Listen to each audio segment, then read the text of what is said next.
कृष्ण की वाणी। बच्चे, तुम्हें ना एक नया अवसर प्राप्त होने वाला है मेरे बच्चे।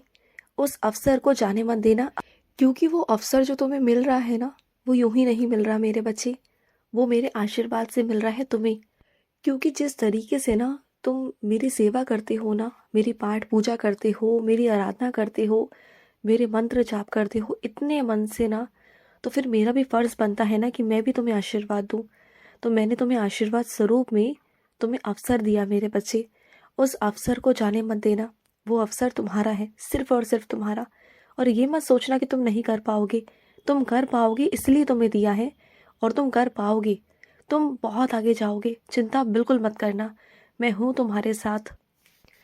तुम्हारे घुंघरू टूट गए हैं ना, तो चिंता क्यों करते हो? दोबारा से वो घुंघरू बन जाएंगे। तुम परेशान मत हो, घुंघरू दोबारा बनेंगे। और दोबारा से तुम नृत्य करोगे मेरे बच्चे। जैसे मैं करता हूँ, तुम्हारा खाना करता है ना, वैसे तुम भी करोगे। तुम्हें बहुत पसंद है ना नृत्य करना, तो तुम करोगे मेरे बच्चे, ज़रूर ज़रूर करोगे। और ना, चीज़ें तुम्हारे हिसाब से भी नहीं हो रही, मुझे मालूम है। चीज़ें थोड़ी सी तुम्हारे मन जैसी नहीं हो रही, तुम्हारे हिसाब से नहीं हो रही, जैसे होनी चाहिए। लेकिन क्या है ना मेरे बच्चे, जैसे जैसे तुम आगे बढ़ोगे ना, वैसे वैसे एक मोड़ आएगा। और उस मोड़ में जब तुम मुड़ोगे ना, तो जो वो रास्ता होगा ना, वो बिल्कुल तुम्हारे हक में होगा। बस तुम्हें यहाँ से वहाँ तक का सफ़र तय करना है। उसके बाद सब कुछ तुम्हारे मन जैसा ही होगा। तुम्हें अभी लग रहा है कि तुम्हारे मन जैसा नहीं हो रहा, लेकिन तुम्हारे मन जैसा ही होगा। बस वहाँ तक तो पहुँचो। वहां तक तुम पहुंच गए ना, तो फिर उसके आगे का जो भी रास्ता है ना, वो बहुत आसान है। सब कुछ बहुत आसान है, क्योंकि सब कुछ तुम्हारे हक में आ जाएगा ना। फिर तुम खुशी खुशी उस काम को करोगे। और जिस काम में खुशी से तुम करते हो ना, उस काम में तुम 100% देते हो। मैं जानता हूँ इस बात को। लेकिन यहाँ से वहां तक का सफर जो तुम्हें पसंद नहीं है ना, वहां तक तो मैं तुम्हारा पूरा पूरा साथ दूंगा, पूरा पूरा। ऐसा नहीं कि आगे नहीं दूंगा, दूंगा। लेकिन मैं जानता हूँ, अभी तुम अरुचि से करोगे, उसके बाद तुम रुचि से करोगे। और जब तुम रुचि से करोगे ना, तो मुझे इतना जोर तुम पर नहीं लगाना पड़ेगा, लेकिन अभी लगाना पड़ेगा। और मैं लगा रहा हूँ तुम पर। तुम्हें धकेल धकेल करना आगे ले जाऊंगा। चिंता मत करना, तुम्हें रुकने तो नहीं दूंगा। मैं अपने उन बच्चों से बात करना चाहता हूँ जो बहुत गहरी सोच में रहते हैं। क्यों इतनी गहरी सोच में तुम जाते हो, जबकि तुम जानते हो कि तुम्हारा कान्हा तुम्हारे हमेशा साथ में है? फिर तुम क्यों मेरे बच्चे इतनी गहरी सोच में जाते हो? मत जाया करो। देखो, जो होना है वो तो होकर रहेगा ना। होने को कोई नहीं टाल सकता। लेकिन हाँ, होने को अगर कोई टाल सकता है, तो वो तुम हो। पता है कैसे? मेरी पूजा कर कर, मेरी आराधना कर कर, जितना हो सके ना मेरा मंत्र जाप करो। जो भी अनहोनी घटित होने वाली होगी ना, वो सूक्ष्म होकर ऐसे निकल जाएगी जैसे कि वो है ही नहीं। और जब तुमने मुझसे मेरे चरणों में शरण मांगी है ना, मुझसे सुरक्षा मांगी है, मुझसे रक्षा मांगी है ना, तो मैं दे रहा हूँ तुम्हें। मैं सब कुछ दे रहा हूँ तुम्हें। तुम चिंता बिल्कुल मत करो। तुम्हारे मन में जो डर पैदा कर दिया है ना, वो डर को मैं निकालूंगा बाहर। कोई करेगा तुम्हारा कुछ नहीं, सिर्फ तुम्हें डराया जाता है, क्योंकि तुम्हारी कमजोरी पकड़ ली है सामने वाले ने कि तुम डरते हो। और जिस चीज से डरते हो ना, तुम्हें उसी चीज का भय तुम्हारे अंदर डाल दिया है, और कुछ नहीं। बस तुम्हें अपने उस भय से बाहर निकलना है, उबरना है। जब तुम अपने भय से बाहर निकलना सीख जाओगे ना, अपने डर पर जीत हासिल कर लोगे ना, उसके बाद से तुम्हारा कोई कुछ नहीं बिगाड़ पाएगा, तुम देख लेना। और ये करना मेरा काम है। मैं तुम्हारे अंदर से ना डर को खत्म करूंगा मेरे बच्चे, करूंगा। और सुनो, अगर कोई तुम्हें पेन देता है ना, कलम देता है ना, तो उसकी कीमत को समझो। वो कीमत सिर्फ पैसों से नहीं, वो बहुत कीमती है। क्योंकि एक पेन का हस्ताक्षर कुछ भी करवा सकता है मेरे बच्चे, कुछ भी। वो बहुत बड़ा कीमती चीज़ है, इस दुनिया का हथियार है। ये कहो कि तुम्हारा हथियार है। तो तुम जिस कुर्सी पर बैठने वाले हो ना, उस कुर्सी पर वो कलम की शक्ति तुम नहीं पहचान सकते अभी। जब बैठोगे ना, तब तुम्हें उस कलम की शक्ति मालूम पड़ेगी। तो कलम को यूं ही मत समझा करो। कलम में बहुत ताकत है मेरे बच्चे, बहुत ताकत। इसे समझो। अभी तुम्हें समझ में नहीं आएगा, लेकिन ये कलम की शक्ति बहुत है। और जब भी देखो ना कि कलम कभी धरती पर पड़ी है, कभी इधर उधर पड़ी है, तो उसे उठाकर ना एक तरफ रखा करो। ये पैरों में ना आए, क्योंकि ये सरस्वती माँ का आशीर्वाद है। तुमने जो संकल्प लिया है मेरे बच्चे, मेरे हर रोज मंदिर आने का नंगे पाँव, तो इतनी कठिन परीक्षा क्यों कर रहे हो? तुम चप्पल पहन के भी आ सकते हो, ऐसी कोई बात नहीं मेरे बच्चे। जब तुम्हारे पाँव में कांटे चुभते हैं ना, तब मुझे भी दर्द होता है। मैं नहीं कहता तुम्हें कि नंगे पाँव आओ, तुम्हें ज़्यादा खुश होऊंगा, नहीं, ऐसा कुछ नहीं है। तुम बस अच्छे मन से आओ, साफ सुथरे दिल से आओ, अच्छे मन से आओ। जब तुम कदम रखते हो ना मेरे मंदिर के अंदर, तो तुम्हारा मन बहुत साफ होना चाहिए, तुम्हारा मन बहुत शुद्ध होना चाहिए, बस मुझे इतना ही चाहिए।